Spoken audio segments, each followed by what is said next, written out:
Sinabi po ni Pangulong Bongbong Marcos sa isa pong pagdinig o sa isa pong event sa Philippine National Police na kanya pong na-quote that everything has gone down, theft has gone down. Ito yung crime rate, kumbaga, at yung pero mataas pa rin daw yung index crimes and other form of crimes. At least, sabi ng Pangulo, we can say that we are doing better. Uy, that's a big word, Attorney Sal. Better than we were before. Ano po ang tugon po niyo doon, sir? Marami na namang has gone down. Criminality and so forth and so on has gone down. Economy has also gone down. His popularity and trust rating has also gone down. Kaya tama siya. Yun yung totoo. Hindi, yun. In addition to. Oo. Kasi alam mo naman, Attorney Sal, matindi ang law enforcement ng panahon ng Duterte administration. At nararamdaman ng tao sa ground. Di ba, Attorney Sal, mas mahalaga yung komento ng tao kung feel ba nila na safe maglakad ng madaling araw. Ikaw, feel mo ba? Hindi ako sumasakay ako eh. Oh, kahit sumasakay ka. Iba talaga ang atmosphere. Maraming riding in tandem, pak! Oh, patay. Mahirap ngayong panahon. So, kaya alam mo ako, natutuwa ako. Pagpunta ko sa Marikina, Mayor Marcy. meron ko nadaan ng mga pulis. Ni-stop nila yung mga motorsiklo, mga riding in tandem.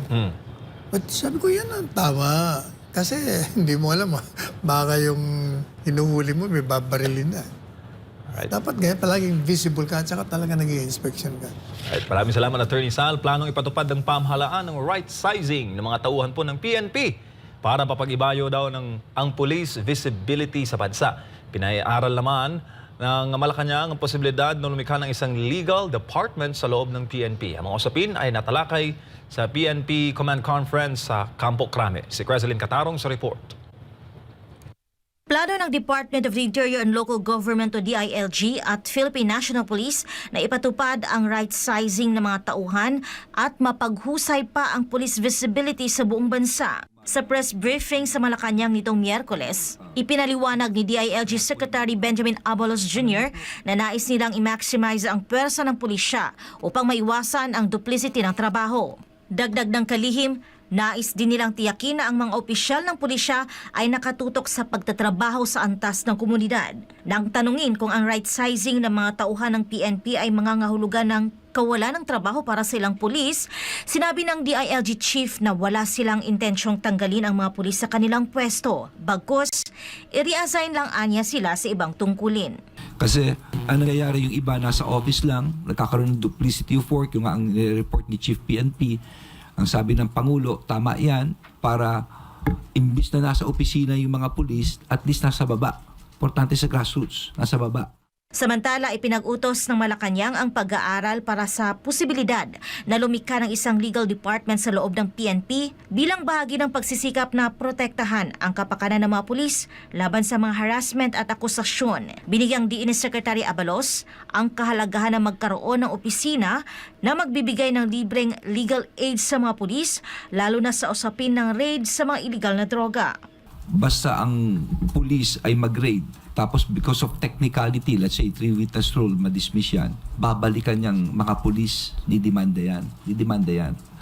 So once ikaw ay pulis, mademanda ka, gagastos ka sariling pera mo sa abogado, kinakabahan ka pa, suspended ka pa, pending investigation, ayaw mo nang ma-assign pa sa drugs. Ayaw mo na.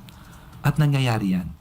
Ang pangangailangang lumikha ng legal department ng PNP ay magsisilbian niyang defense counsel ng sinumang pulis na sinampahan ng iba't ibang reklamo.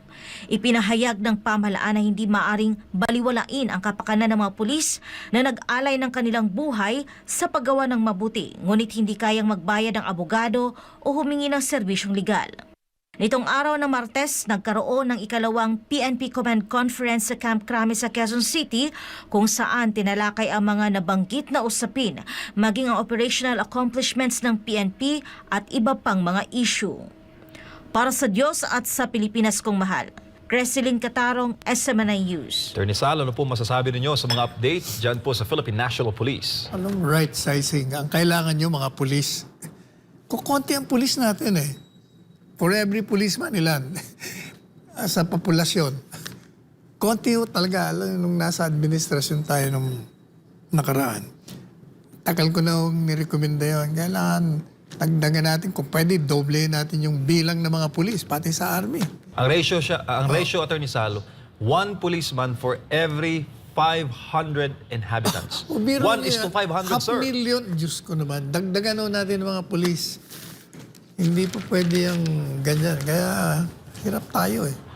Isa rin po sa mga na babasa natin sa ground, Attorney Sal, na komento, is parang nahahati at parang napipigilan ang mga pulis sa paggampan sa kanilang tungkulin dahil pag nasobrahan ka naman, may issue ka naman ng human rights. Ano mo naman ano ngayon ng administrasyon? Medyo mainit sila, lalo na pag nadudugtong yung illegal drugs campaign sa PNP. So alam mo yung sinasabing legal department, hindi kailangan yun. Meron tayong PAW. Kung they cannot afford, nandiyan ang PAW eh. Pwede silang tulungan. Tsaka, ang mas maganda siguro, kasi nga, yung mga pulis, ang usual na sinasabi natin, mali yung ginawa niyo, wala kayo sa procedure. Di dapat, during the course of your training as a policeman, kasama sa kurso yon.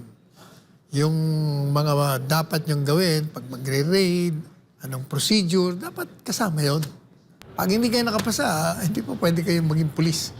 Kaya, Maraming salamat, Attorney Sal. On a related issue, abay nagkaroon po ng investigasyon dyan sa mababang kapulungan ng Kongreso hinggil daw po sa mga issue ng extrajudicial killings sa ilalim po ng drug campaign ng former Duterte administration at ini-issue, Attorney Sal. Mukhang nais ipatawag si former President Duterte at si Senator Ronald Bato de la Rosa.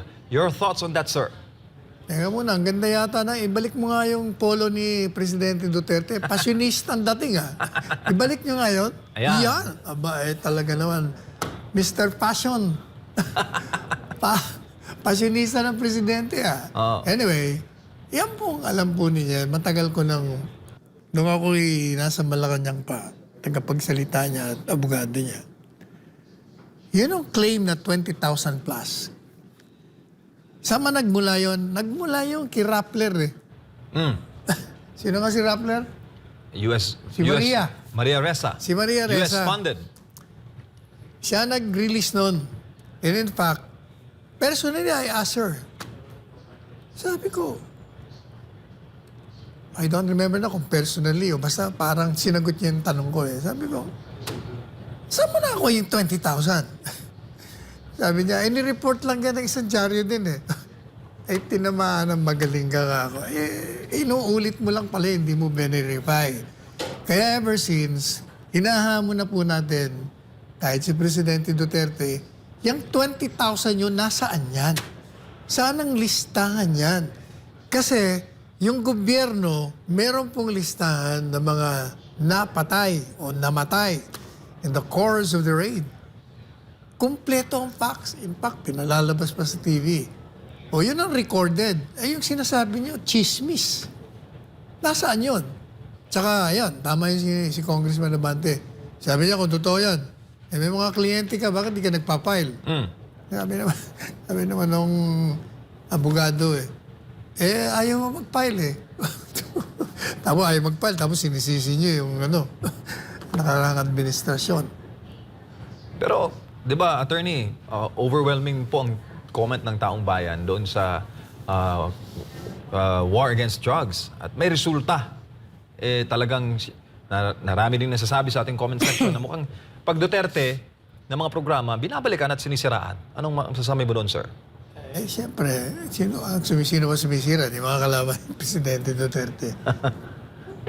Ang katotohanan niyan, talagang ang tao, nung panahon ng administrasyong Duterte, sila po ay naglalakad sa kalye, umuwi, nagpupunta sa trabaho, nang walang agam-agam na sila ay madidisgrasya, mananakawan, ma-hold up, mababaril. Kasi nga, ang mga pulis noon, sa panahon ni Presidente Duterte, talagang ginagawa nila. Pinapain nila ang buhay nila dyan para maging mapayapa ang taong bayan sa kanilang araw-araw na pag-ikot sa kanilang mga buhay. Ayan pa yung issue, Attorney Sal, na marami rin nagsasabi na itong investigasyon sa Kamara idudugtong ho ito doon sa posibleng ICC arrest naman kay former President Duterte. Kita mo, sabi ni Congressman Abante, huwag nang babanggitin ng ICC rito, ha? Yan, insulto yan dito sa bansa natin, na pinakikalaman nila. Okay ka dyan. Abante ka pa. Pero sir, knowing the former president, do you think dadalo ang former president sa House probe? Sabi naman ni Congressman Abante, we will have to give due respect to the President. He wants to come. He may want to join us. Kung ayaw niya naman, wala rin problema. Kasi, pag tinawag mo Presidente, sasabihin sa'yo ni Presidente, nasaan yung 20,000? Pakita niyo sa akin mga listahan. Sino yan? Kailan namatay yan? Anong petsa niyan? Anong okasyon yan? Abogado ito Of course. Hindi ba? Kaya useless. Kung wala kayo may sagot, huwag niyo nang tawagin, mapapahiya lang kayo.